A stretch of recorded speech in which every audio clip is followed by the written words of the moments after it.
და რით უნდა მოახდინონ კომპრომიტაცია, ხო? კაი, რამდენიმე დღე შეიძლება საზოგადოების რაღაც მცირე ნაწილმა დაიჯერა, რომ ჩემი ძმა მილიონებს აკეთებდა. ხო გამოჩნდა, რომ ლაპარაკია 373 ლარზე, თან იმაზე, რომელთანაც ჩემი ძმას ხელი არ მოუწოდებოდა. ეს მილიონები სადაც ხონდა გამხრალიყო ბოლო-ბოლო, ჩემი ძმა ერთი ბინა გვაქვს, ორივეს ერთად და იმ ბინაში ვეღარ ცხოვრობს, იმიტომ რომ ვერ ვეტევოდით ახლა და სხვა ოჯახში ახლა რა მილიონებზე ლაპარაკი, მაგრამ ეს იქით იყოს. ეგ არ არის საშიში რა. ამ ხელისუფლებას უბრალოდ არ შეუძლია თავის პოლიტიკის შეცვლა. ეს არის ნათელი. როცა იწყებს სისხლით, უნდა მიხვიდე ბოლომდე, იმიტომ რომ იქ ტორმაპატია, მუხრუჭი არ არსებობს და მაგრამ რაც ღრმად შედიხარ, მით უფრო გაუვალ კედელს აწყდები, სადაც მარცხი არის გარდაუვალი და ეს მარცხი თითრი ახლოვდება. ეს ხელისუფლება არის დასაღუპად განწერული და მე ჩემს ყველაზე დიდ ამოცანად ხედავ, რომ ჩემ თავში დავძლიო ყველაფერი თუ რამე თქვა ჯაური მაგ რაღაცა და დავიცვა ეს ადამიანები საზოგადოების რისკისგან და დავიცა ვაძლევ პირობას ყველას.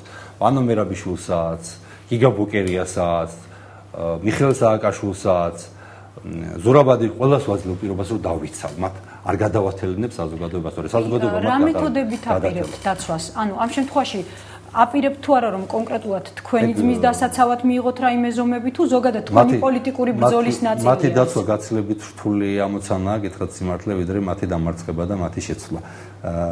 რისი კონკრეტული გეგმაც არსებობს და ხედვაც არსებობს. მათი დაცვა როგორ უნდა მოახერხო გავეშებული საზოგადოებისგან, ამის ზუსტი ხედვა არ მაქვს, შემიძლია გადავეფარო. რაც შეეხება ჩემი ძმის დაცვას, ცხადი ამ შემთხვევაში ყველა რესურსი იქნება გამოყენებული. უმთავრესი მაინც ეს არის, რომ ხელისუფლებას შეუცვლით აუცილებლად ეს მოხდება ძალიან მალე, მაგრამ სხვა მხრივ არსებობს ძალიან დიდი რესურსი, არსებობს ძალიან დიდი გამოცდილება, დარწმუნებული ვარ, რომ ქართული საზოგადოების მობილიზება არასამთავრობო სექტორი იქნება თუ პოლიტიკური სფერო მოხდება, ისე როგორც საერთაშორისო საზოგადოების და ყველას დავანახებთ კიდევ ერთხელ, როგორი უსამართლო ხელისუფლება გვყავს, რომელიც კანონს არაფრად არ აგდებს. მოდი, ეგ არ არის ის თემა, რაზეც ყოველდღე უნდა ვილაპარაკოთ, იმიტომ რომ გამოდის, რომ მართლა სახალხო დამცველები ვიყავი და 5 წელი და ჩემ თვალწინ ჩაიარა უამრავმა ესეთმა უსამართლობამ რა.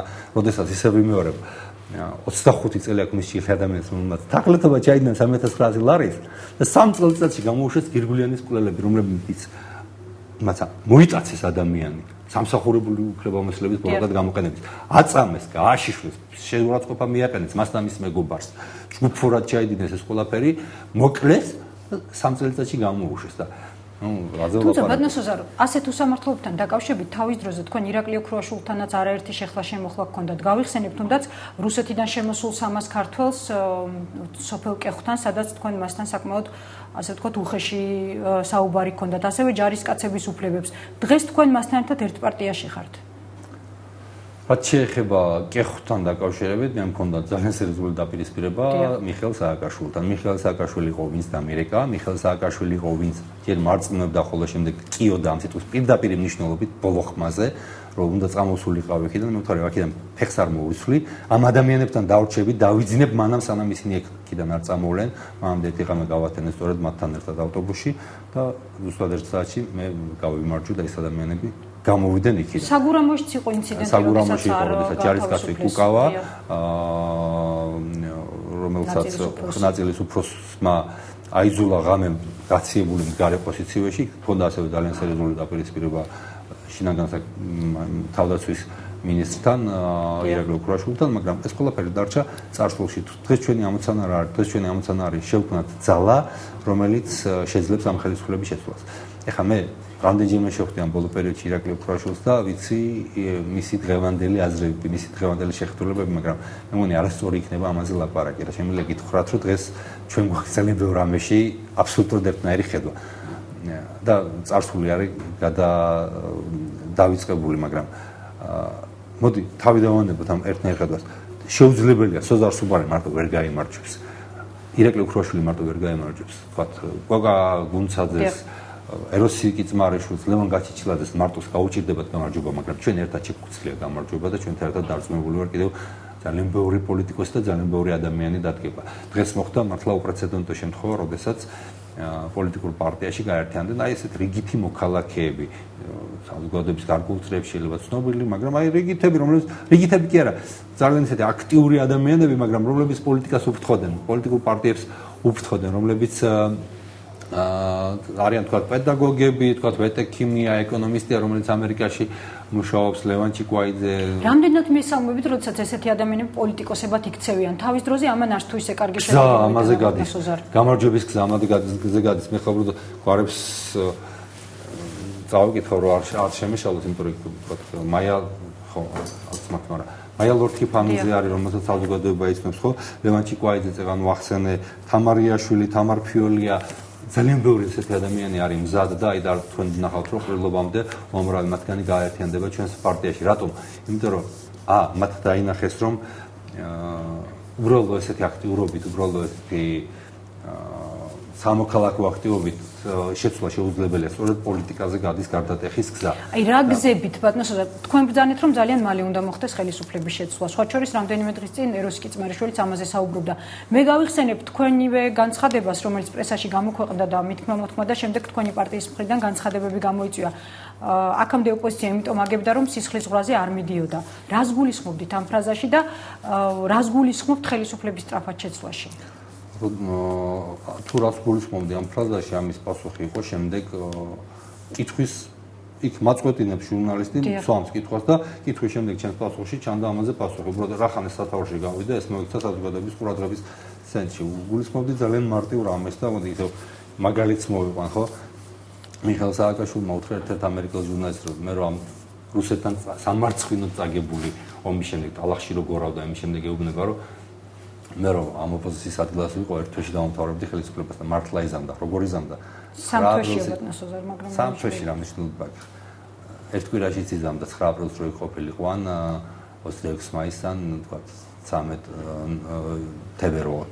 იანვარს როგორ იზამდა როგორ და ხალხს დაიყვანდა სისხლის ყრაზე და შეაწყვეტდა და ხელისუფლება ამ დღეს დამთავრდებოდა მაგრამ რამდენი ადამიანის სისხლი დაიღრებოდა იქ ხო იმას არ ადარდებს და ლევან გაჩეჩილაძეს ეს ადარდებს ამ ოპოზიციის ლიდერებს ეს ადარდებს მე ეს მადარდებს ამიტომაც ეს არის ის თემა რომელზეც ჩვენ წამსვლელები არ ვართ და ამას არ ვაპირებთ ანუ მხოლოდ მშვიდობიან გზას ცნობთ მხოლოდ მშვიდობიან გზას უყოდ მშვიდობიანი გზა არ გულისხმობს როდესაც მოდის კუდის გადაცმულება პირცერი და ურტყამს თქვათ მიტინგზე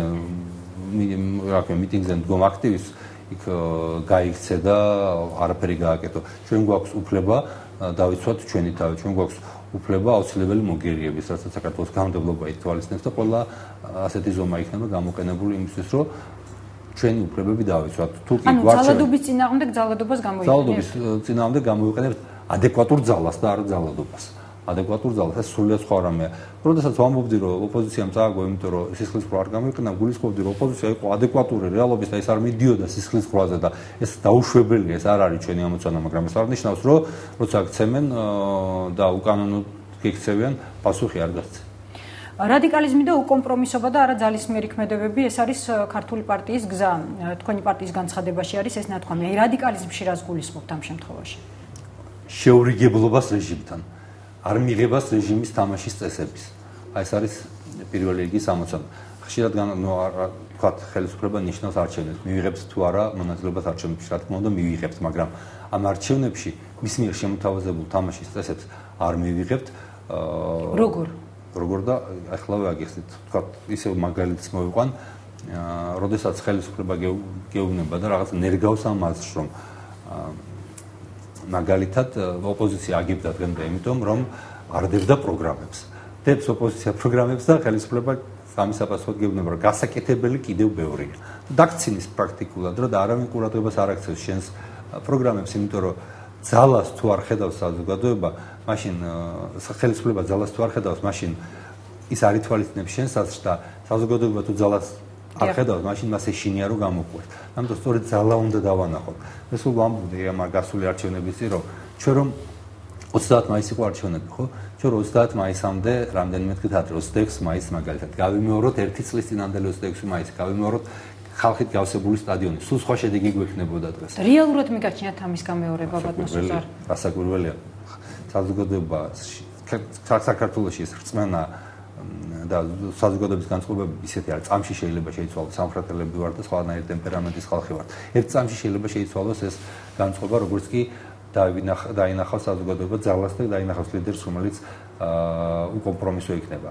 მაგრამ ამას სჭირდება კიდე ღერძი, ამას სჭირდება პოლიტიკური ძალა, რომელიც იქნება მამოძრავებელი და სწორედ აი ამ ძალის შენებლობით ვართ და ამ მიგაშეთ რომ თქვენ უკომპრომისო ლიდერები ხართ 24 ნოემბერს იქნება ჩვენი პარტიის 24 ნოემბერს იქნება ჩვენი პარტიის ყრილობა, სადაც საზოგადოება დაინახავს ნათლად ჩვენს მიზნებს და დაინახავს იმ სახეებს, რომლებიც ჩვენი პარტიის პარტიაში გაეწევრიანდნენ პარტიის ირგვლივ დადნენ. ეს არ არის 5 ლიდერი ან 10 ლიდერი, ეს არის ძალიან ბევრი ადამიანი, ძალიან ბევრი საზოგადოების თვის ცნობილი ადამიანი და ძალიან ბევრი უცნობი ადამიანი, რომლებიც შეიძლება რაღაც გარკვეულ წრეებში არიან ავტორიტეტები, გარკვეულ წრეებში არიან ცნობილი, როგორც თქვა, დღეს შემოერთებულები, მაგრამ ამავე დროს ფართო საზოგადოება ჯერ მათ არ იცნობს.